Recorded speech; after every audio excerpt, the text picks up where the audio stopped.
Hey everyone, it's Reed here. And yes, this video is out really late. I completely failed at getting up early this morning. I was so dead. So completely dead this morning. Worked really late.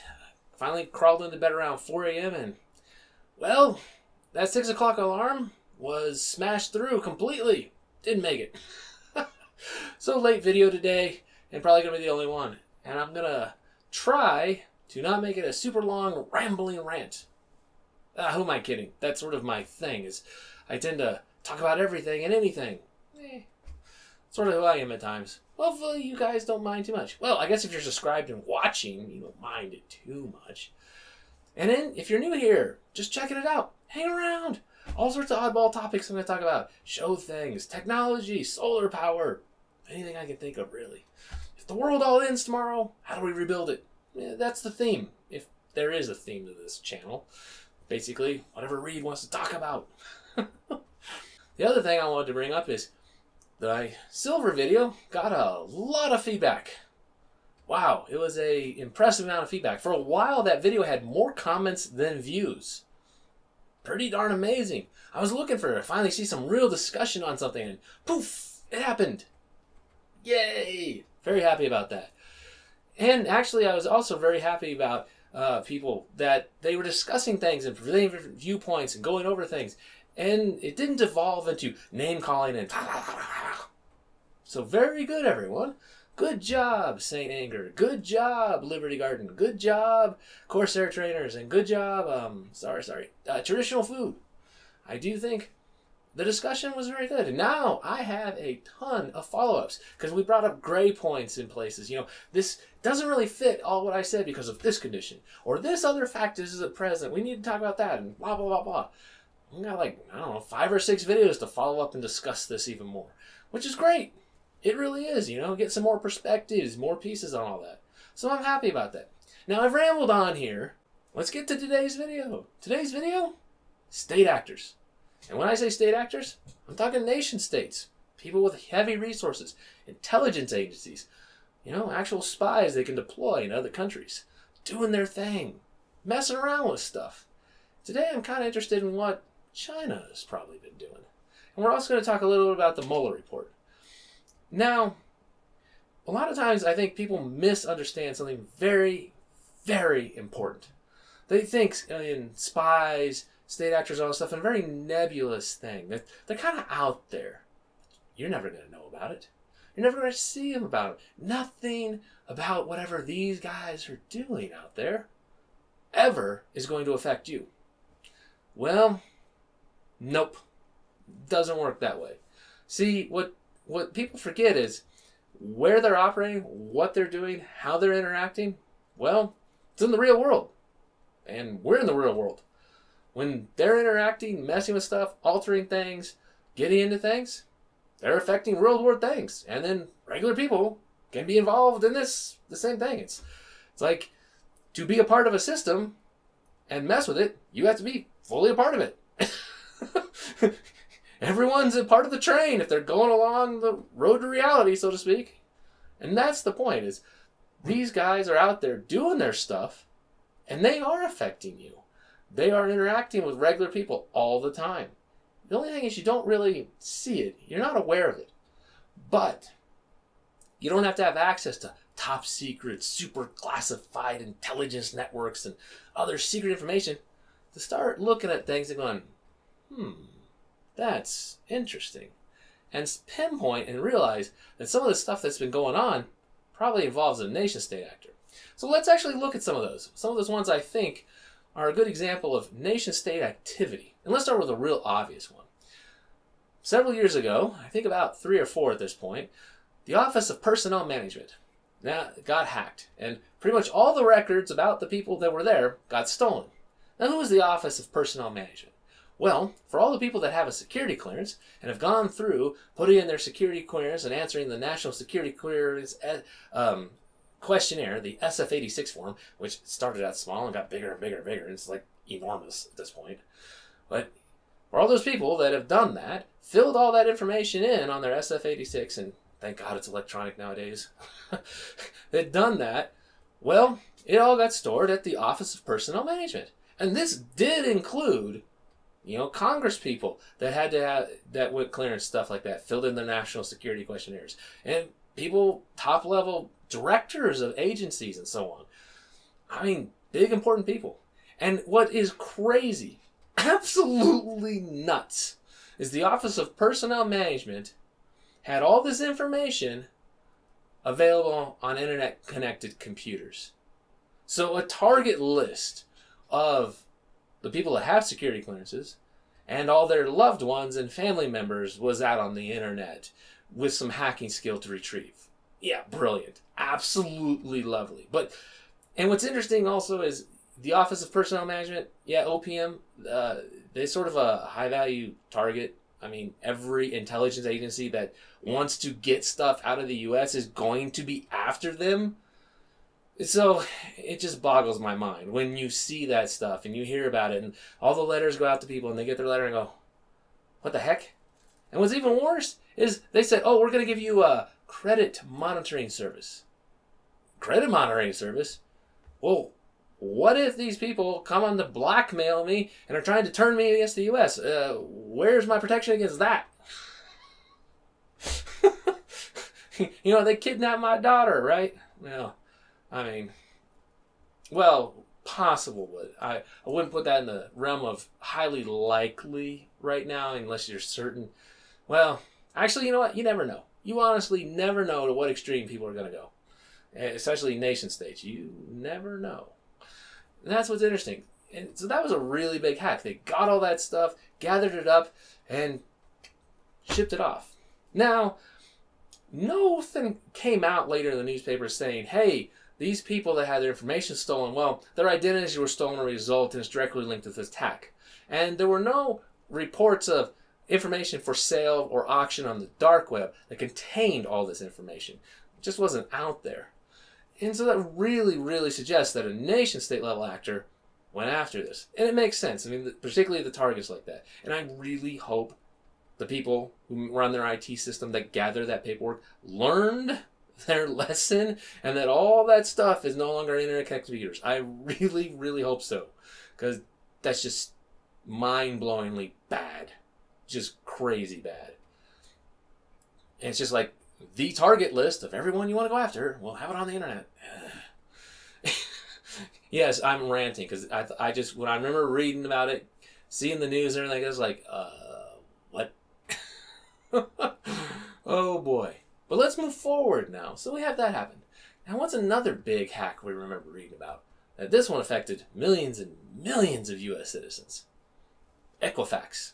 Oh yeah, that one. That one, they grabbed everything. And what really is interesting on that was not only was how badly Equifax was protecting it, they had a misconfigured system that had known vulnerabilities, and yeah, it was completely known. The fixes have been out for years, and they just were lazy sons of... And that happened, right? So Equifax, millions and millions of Americans had their stuff stolen. And of course, if you want credit monitoring, you had to get Equifax product. Yeah, that was cute. Yeah. We're going to make a major screw up, and we're going to drive you a product we sell. The first year's free, but thereafter, if you want to protect yourself, you got to pay for our service.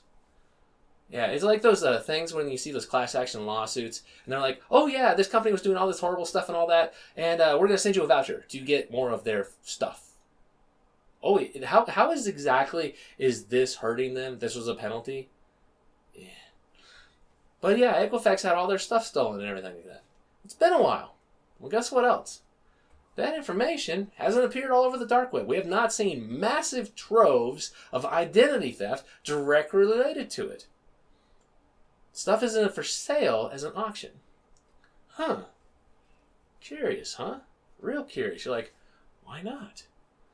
Well, I mean, they haven't anyone come out and said, oh yeah, that was foreign actors, spies, gathering this for nefarious purposes. But you haven't seen it released for the other people using identity theft purposes either. And that's interesting because most of that information, things like that, when they have this stolen, like when you saw stuff come out of, Home Depot and all that, those people have a limited time. They start auctioning off the credit card numbers, the information, the bank account stuff quickly and rapidly. Because once it leaks that that stuff's going on, yeah, you sort of lose the value of the information. Things get changed. Credit card companies issue bulk count numbers. They issue new cards, send all that mailers out, and then, well, the information's worthless, right?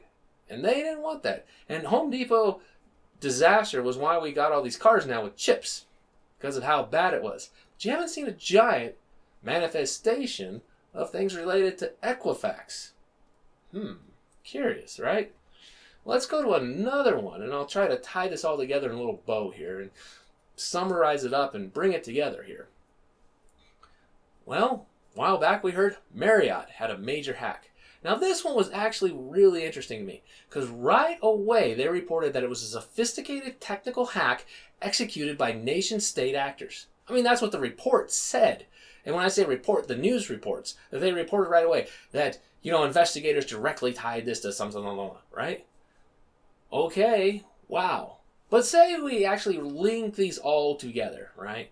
So, say a nation-state actor that is in direct competition with the U.S., wants our secrets, is renowned for spying and stealing everything they can from the U.S., and everything under the sun. If you manufacture things there, they copycat them and then drive the company out of business, and they are trying to close the technology gap as hard and as fast as they can, gathers a list of all the people that have security clearances, their loved ones, and everything else related.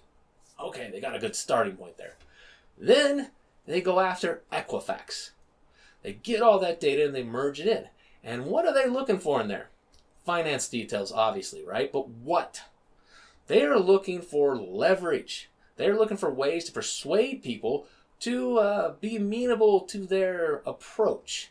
See, when they're going to target someone to try to turn them to say, hey, I want you to spy for us, give us information that you know, and betray your own country, they're going to need to carefully evaluate these people and carefully persuade them and carefully decide on how they're going to approach them. The approach is extremely important. To be able to get someone to bite, to take the bait, requires a lot of knowledge about them. So I can easily imagine what they're interested in is, hey, is this person in massive debt? All right. Are they just having everything pile up, and are they actually having some accounts to leak with? Is it looking ugly? Now, the U.S. is pretty smart about that. They start seeing people that have major financial problems, and they're starting to fall behind and all that. You end up usually getting downgraded, or your clearance gets revoked. It's policy on that, because they're already aware of that. Now, what about something else? How about someone's had a divorce, and they have some nasty alimony payments? Well, there you got some possible persuasion. What if they're paying really big on the child support? What if they have garnishments related to that? I can tell you a lot about a person. Now, what's also interesting in Equifax's data was it also contained a lot of data about how much people were paid on their paychecks. Apparently, the darn payroll processing companies, like Paychecks and all that, were sending Equifax data on the people. Blew my mind when I read about that. I was like, seriously? When did I authorize that sort of release? But apparently some of that kind of stuff was going on. Now, what's interesting about that is you could also take a look at that and say, hey, what people are working these government jobs and what people have other sources of income, like doing stuff on the side. That could be interesting. You could find some people with some contracting companies and consulting jobs and go interview them. Say, hey, I want to hire you to do this sort of thing. Can you talk about some of the projects you work on? Go into details about that. What sort of stuff have you purchased on that? Oh, what kind of electronic programs have you written for that? Oh, have you had experience with high-speed data acquisition and GPS systems? Oh, you do? That's really cool. Do you know how to do some of these things? Like if we're going to do guidance systems for, say a communication satellite, would that be really helpful? And technically they're changing it to guidance systems for, a intercontinental ballistic missile. But you can see what they're interested in. They could have fake interviews with people, determine what kind of knowledge and scope they have, and also help tailor their approach. They can also get an idea of their psychological makeup when they're analyzing this. Now, what about the Marriott thing? What if it's the same player? They gathered all this stuff from Marriott and stole that stuff. Well, let's think about that. You've got a list of people that have clearances. You got a list of a lot of their relatives like that. So you know who they're married to. You know their finance situation. Maybe you found some interesting details in their finance situation, suggesting money being hidden or something like that. And then say you found records of trips and hotel bookings, and they didn't exactly match up with their wife or their husband, right? Yeah. You can see where I'm going. You could easily be targeting and looking for affairs. Huge source of great leverage to blackmail someone and then try to persuade them to betray their country and give you stuff. Of course, paying them and easing the burden, sort of, the stick. You don't do this, we'll ruin your life and your marriage. But you do what we want, we'll give you money and other things like that. It's easy. Just bring us these documents. Put this on a USB drive and drop it off to us. No problem, right? See what's going on? But see, that's the point, is these nation-state actors, you may think that's all realm of spies, mysterious, hidden smoke and mirrors, but they're playing the real world too. They're out there with us. And the crap that they are doing, that war they're raging, we're the collateral damage. They're out there screwing around, and so then you're going to get the letter in the mail saying, hey, your personal information was stolen. Here, you want your free credit monitoring? Yeah, exactly. But the other thing is, I wanted to pull aside, open your eyes a little to realize that the spies and all that stuff going on, you can spot this. You just got to think a bit like a spy. Or an old spook. One of the two, something like that. Right? You got to be thinking about that. Hey, what kind of stuff could people do, and how would they get someone to do what they want if you remove ethical means behind it? Yeah, that's what's kind of going on here. And then you can start combing the news. You don't need secret intelligence networks to spot oddball stuff. Being paying attention to the news, you can draw some conclusions and go, that's interesting. And then just be a little more aware of what's going on. Particularly, it can help explain why certain things are happening around you in the world. Like why the U.S. makes this decision. Why another country that's maybe against the U.S. is making their decisions. And give you a better idea to become more prepared. Because you can see where things are making a move and then say, you know what? I should really stockpile on caviar because Russia's going to get completely, excluded, and I love Russian caviar. But there's my silly example on that. Now let's jump over to the Mueller report that got released and stuff like that. And I have not finished reading the whole thing. I mean, it's like 400 and something pages long. I mean, yeah. And when I go reading through these things, I don't read it the same way other people do. I'm looking for deeper details and deeper questions. That's how I am, right? I just kind of think in these oddball patterns and ask questions. Now, some of the very interesting stuff that came out, and it interests me in a couple ways, is they directly said, we know it was the Russians. Now, anyone who knows a bit about cyber, knows about stuff going on, things like that, knows that attributing actions of an attack to a group, and a specific group at that, is difficult to say the least. Unlike other things out there where people talk about IP addresses can reveal your location, stuff like that, and tell stuff like that, we can just run over and dispatch agents and we'll bust them right then. Yeah, we got them. It don't work like that. It don't work like that at all. See, let me try to give a quick overview of this. So, say you've got a computer hacking another computer. It's attacking it, doing stuff like that. You've identified the bad actor. You identify this IP address that is doing bad things. Now, instead of just cutting it off and all that, you set up a listening post, you capture data, you analyze it, and you see what's going on. Okay? So you trace back an IP address, you got that, and you see where it is. Now, what most likely is, what's at the other end? Not a person. It's actually what we call a pivot point.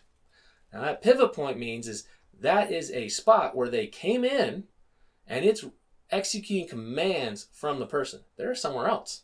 And in fact, the other piece, if you get a hold of that other side, gather it, and look at the other end over there, could be another pivot point, and another pivot point, and another pivot point. You see what I'm saying? There's a lot of work to be able to say, this was controlling this. I mean, a ton of effort involved in that. Secondly, a lot of these groups that are sophisticated, Now, everywhere and all that stuff, we call them APTs, Advanced Persistent Threats. Okay, that's the groups. It's like that. There's like one of the ones that is active I've seen a lot lately. Well, not a lot, but I've seen doing stuff here and there is APT-13, an annoying group in and of itself, but not the A team of a country. They seem to be like the B team. And they're one that's a trouble. APT-7 is also a pain in the ass. And we call them that because being able to attribute who these people are is very difficult. Secondly, who these people are or who we believe them to be, and I cannot say we because I am a guy who knows nothing. I'm just a speculator out here, just a random internet blowhard you can ignore and freely dissuade and believe is a complete idiot. Feel free. I purport to be nothing more than just some internet guy, right? And that sort of stuff, when we say this person is this, the government analysis and everyone else says that, well, that is top secret. That is way up there. Because a lot of times involving how you're going to do that is going to require some sophisticated effort.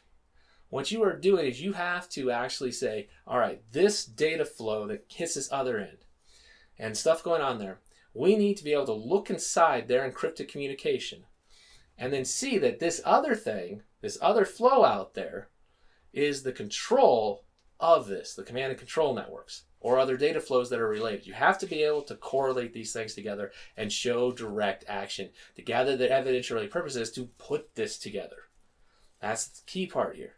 So to do that, you are crossing all sorts of networks, all sorts of fibers, all sorts of other stuff like that, and there's a lot of very advanced capabilities involved in here, and you're deep in sources methods. They ain't releasing that stuff, and they ain't going to tell you how it's done or what they're able to find. Plus, depending on how much is revealed, the other side's going to quickly adapt, alter, and change things. Now, one of the other things that's very interesting about these groups here is their cyber tools, their weapons and all that they use, they get in on other computers, right?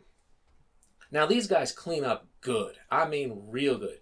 Your virus scanner, your malware thing like that, it ain't going to find diddly. You can hire professional teams to come out and evaluate things, and unless you have specific knowledge and specific data points to examine, these most professional teams that do these network scans and intrusion detection and all this other stuff, they will find nothing. Absolutely nothing. Complete silence. And it comes up as all good, right? But it's not. They're there, they've got your network, they own it, and they are pulling stuff out.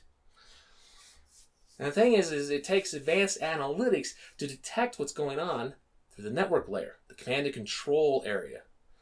What's actually on the computer, if you look at the computer, the one that's been compromised, it's lying to you.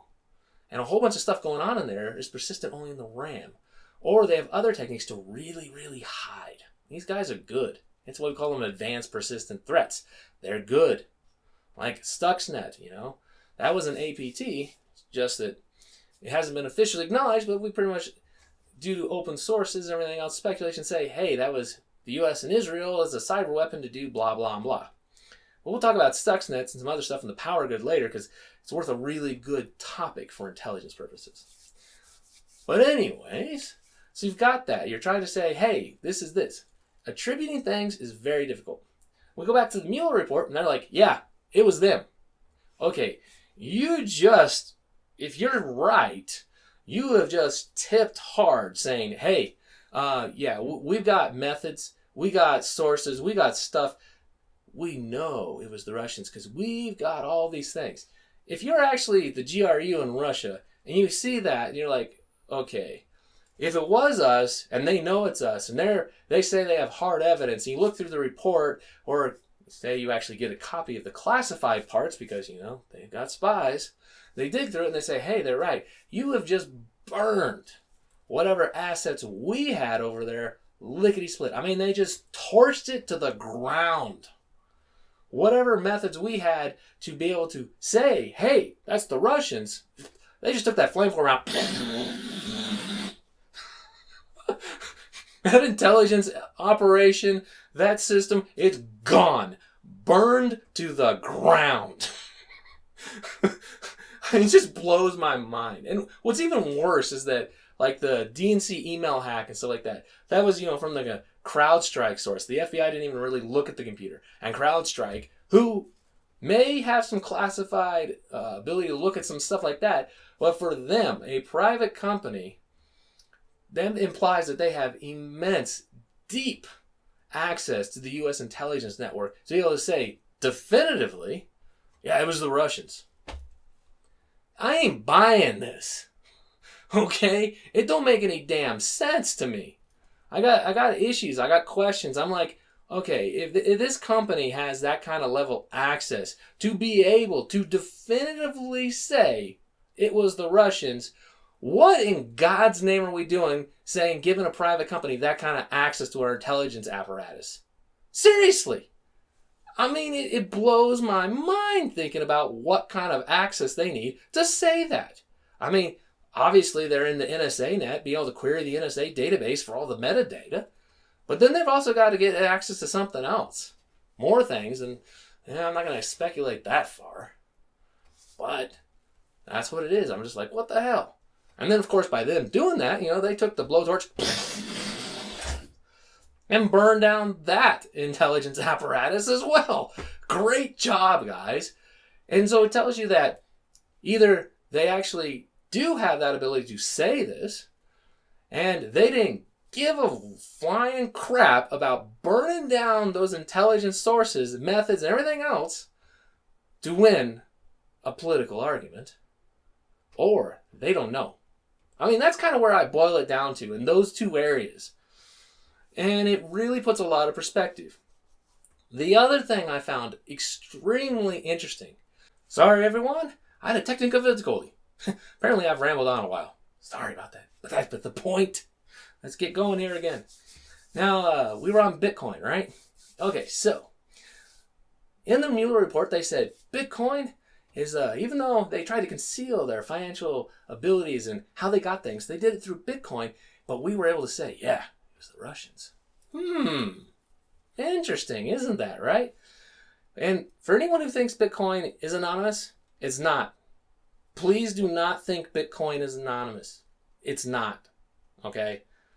One of the key points is that all records are forever encoded in the blockchain, and that's how the ledger works.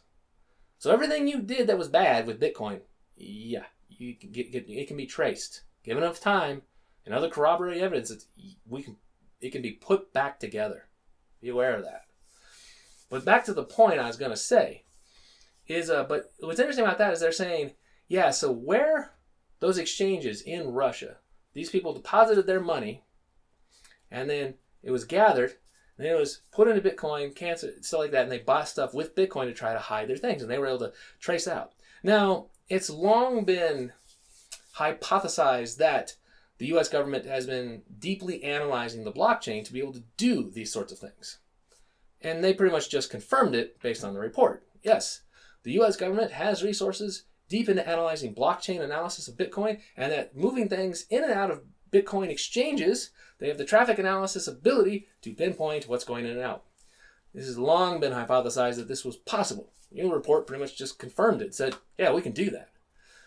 And generally, you don't want to confirm your capabilities, because if you say, I can do this, then the criminals say, yeah, we're not going to do it that way anymore. And they go find some other way, and they got to go after it that way. And it really costs you a lot of time, resources, and ability to be able to follow what's going on, look at these bad actors, and go after them. Because you're catching up again. Disclosing capabilities or methods is really dangerous. And that's where you see a lot of things revolving around classification and then not wanting to get anything out, because they always go sources and methods, sources and methods. Well, that's what they're doing. They're protecting their ability to stay up to date. And they also, especially when they're talking sources, that could be human sources, and you don't want to get these people killed.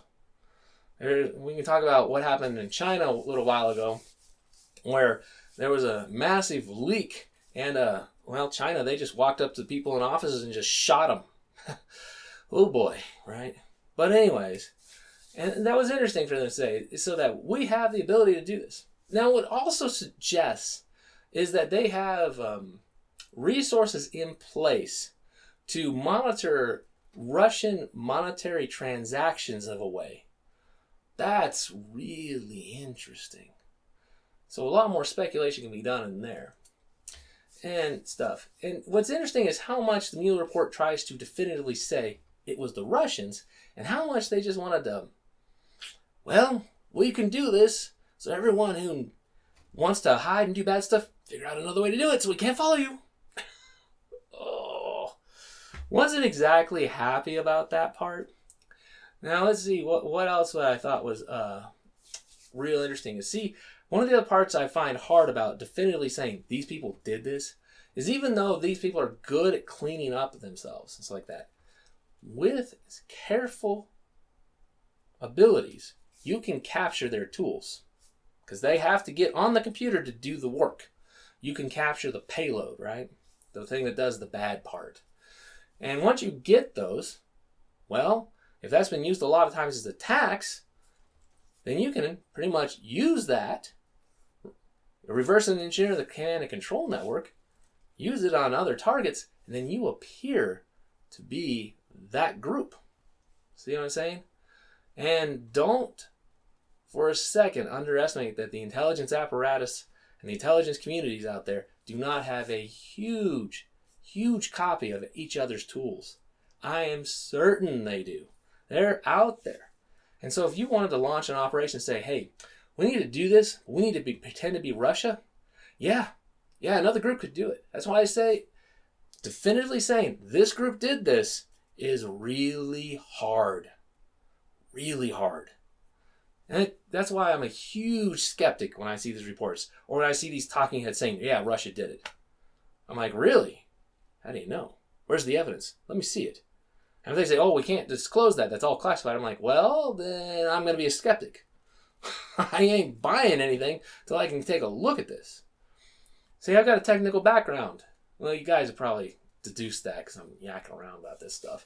And a lot of these kind of things, I'm mighty suspicious. I always question it deeply and saying, hey, this don't smell right. But anyways, I've rambled on enough today.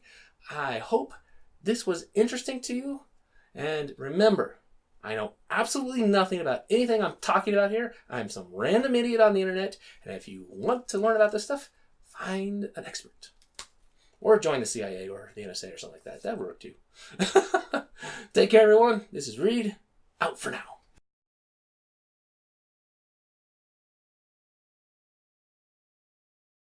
So let's get to the actual point of today's video. State actors doing their thing. Spies engaging in things.